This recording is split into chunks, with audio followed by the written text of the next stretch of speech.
Ayun mga boss, mga madam, magandang araw na naman po sa inyong lahat, ano? At muli na naman tayo mag-update at mag-upload ng video para sa magiging topic natin ngayon ay tungkol po dun sa ating unloading valve, ano?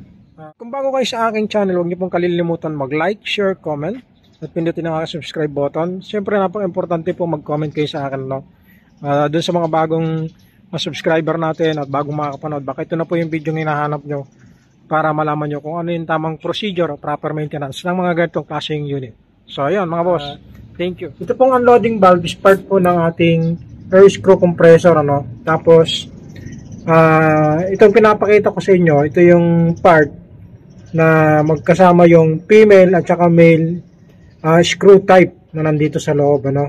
Tapos, sumunod dyan is yung nandito na rubber coupling. So, yun po yung parang sasakyan, yun po yung pinaka-transmission, no? Ngayon, ito po yung pagkakaiba niyan. Marami kasi sa akin nagme-message about po dito sa ating unloading valve. Kasi minsan, hindi nila alam, hinahanap nila kung nasan yung unloading valve. So, ito po yun mga boss, no? Ito po yung unloading valve. Ngayon, sa mga nagmamayari o mga technician o mga mekaniko na hindi masyadong pamilyar, kapag nawawalan po ng load ng hangin yung inyong compressor, ano, ang palatandaan po para malaman nyo na may problema yung inyong unloading valve o yung inyong screw type na nandito or sira yung inyong rubber coupling, ay malalaman nyo rito kung nagre-release ng hangin dito. Dapat meron pong hangin na makikita kayo dyan o maririnig. Pangalawa, makikita nyo doon sa may compressor oil gauge, no, na dapat bubula yun, na palatandaan na gumagana yung inyong screw type, no? Ayan, ito pong screw type na to, ito po yung napakahalaga para malaman nyo, ito po yung nagkakarga ng hangin.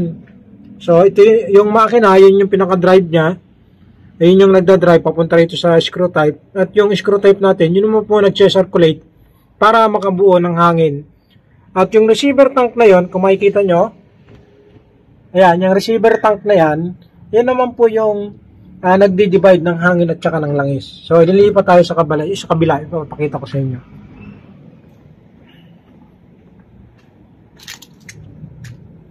Lipat tayo dito. Ayan. Dito, mapapansin nyo mga boss. Ayan o, yung langis. Ayan o. So, ayan yung langis natin. Ano? So, may langis yan. Tapos, ito yung tinatawag ko, sabi ko sa inyo, ito yung tinatawag kong receiver tank, no?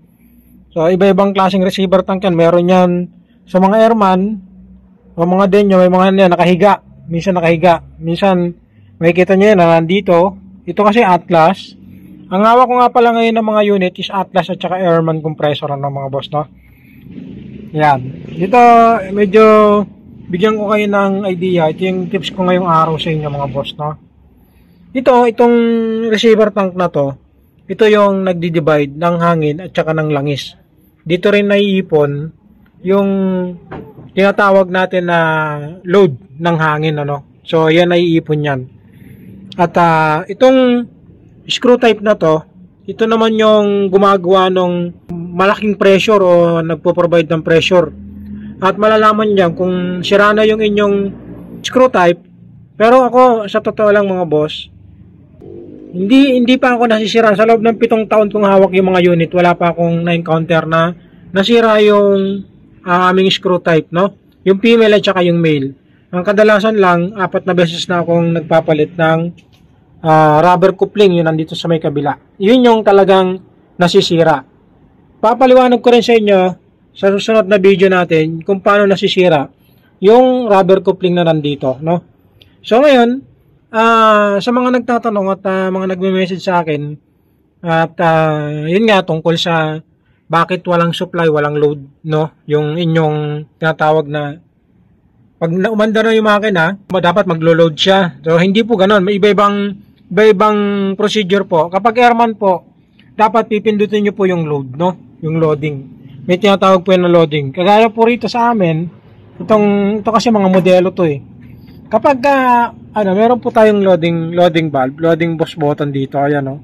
Loading push button. Halimbawa, pag umandar na yan, so aandar lang yung makina, pero hangga't hindi mo pinipindot yung loading button, hindi po maglo-load ng hangin yan. 0-0 po yan, no? Ngayon, kahit na umaandar, sabihin natin, parang inyo-neutral nyo siya, pipindutin nyo lang ulit yung unloading valve para po mawala yung supply ng hangin, yung load. So, ganun po yon. Ngayon po, kung may problema at nag-unload na kayo o nag-load na kayo doon sa pindutan o sa anumang pindutan, lahat po yan meron eh. So, may mga pindutan po yan ng unloading, may mga pindutan po ng mga unloading at saka loading valve, ano? Tapos, dito nyo malalaman kung sira talaga yung inyong screw compressor. Malalaman nyo doon sa unloading valve na yun, ano? Yan. Tapos, silipin nyo rito sa may gauge ng langis nyo kung itong langis na to ay hindi gumagalaw. So, palatandaan may problema po yung inyong screw type. Or, malalaman nyo rin dito na pwedeng possible sira yung inyong rubber coupling, mga boss. So, sa engine kasi natin, kapag umandar yan, malalaman nyo pong sira yung inyong rubber coupling kasi sa unang start pa lang is naka-idle na po yung inyong makina. Yun po yung palatandaan. 3 times ko nang na-encounter sa mga air screw compressor type na ganito. Kahit ano pong compressor, ang palatandaan po niyan kapag naka-high idle, pag start mo ng makina, yun ang palatandaan niyan. Dapat wag mo nang ituloy, wag mo nang ano yun. Kasi isa sa magiging problema nyo is yung screw type ninyo, no? No, magkakaroon ng problema yan. At ako, 7 years, yun nga, sinasabi ko sa inyo, hindi pa kami nagpapalit.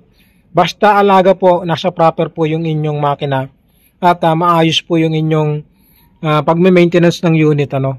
Ngayon po, kung hinahayaan nyo yung ganitong klaseng unit nyo, ito po, ako na nagsasabi sa inyo, yung rubber coupling na nandyan is almost 100,000 ang presyo. How much more kung nandito pa po ang sira natin sa may screw type, no? So, isang pagkakamali po kung gagalawin natin agad na wala namang problema yung ating screw type.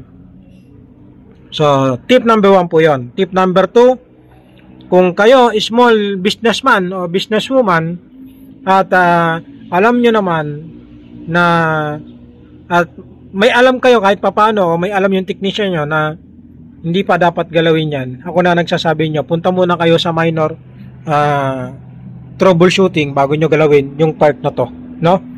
At alamin nyo muna kung ano yung naging sira. Huwag po muna tayong basta-basta pupunta sa major problem ng inyong makina kasi hindi naman po nagsisimula dyan ng sira. Puntahan po natin sa pinaka-minor o yung umpisang nangyayari.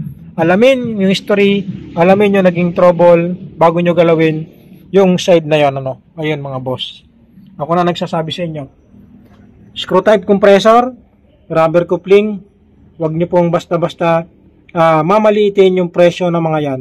Dahil kung kayo po ay nagsisimula pa lamang sa ganitong industriya, sa ganitong klaseng hanap buhay, ako na po nagsasabi sa inyo, malaki po ang gagastusin nyo sa mga ganitong klaseng unit para lang mabuild nyo ulit, mabuo nyo ulit. At kung wala kayong technician na marunong mag-handle ng ganitong klaseng unit at kung sino-sino yung hahawak, talaga pong magiging baliwala po yung unit natin, mga boss, no? So ayun mga boss, paalala ko po yon sa mga nagsisimula at mga bagong may-ari ng mga ganitong klaseng unit. Ako po ay isa sa mga gustong makatulong sa inyong mga paghahanap buhay, no? So binibigyan ko lang kayo ng impormasyon about po sa ating mga makinang ganito. Dahil hindi naman po biro yung presyo ng mga maintenance ng mga tao. Alam nyo po, yung langis nito is almost 8,500 ang isang pail. So, gumagamit po tayo ng isang pail sa bawat kinakarga natin dyan. Tapos yung mga filter na yan, special po yung mga yan. So, hindi po yan basta-basta nakukuha ng 300 pesos, mga boss, no? Yan. Yan ako na nagsasabi sa inyo. Mahalin po natin, binigyan natin ng tamang maintenance procedure, yung mga ganitong klaseng unit. Ako, ipapakita ko sa inyo.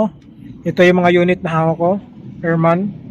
Almost yan is operational lahat yan, naka-standby lang. Pero so far, gumagana na lahat dahil nade-deploy na namin po unti-unti. Itong dalawang to is naka-ready to para sa amin, sa Mindoro. Although na meron akong dalawa doon, is ito meron naman akong aalis na dalawa. Ito yung hawak ko. Herman at saka Atlas. Ayan po yung aking trabaho rito, no? Ayan, makikita nyo. So, ayan, yung mga unit namin. Ayun, no? So, nandito yung area ko. Tapos, ito yung unit namin.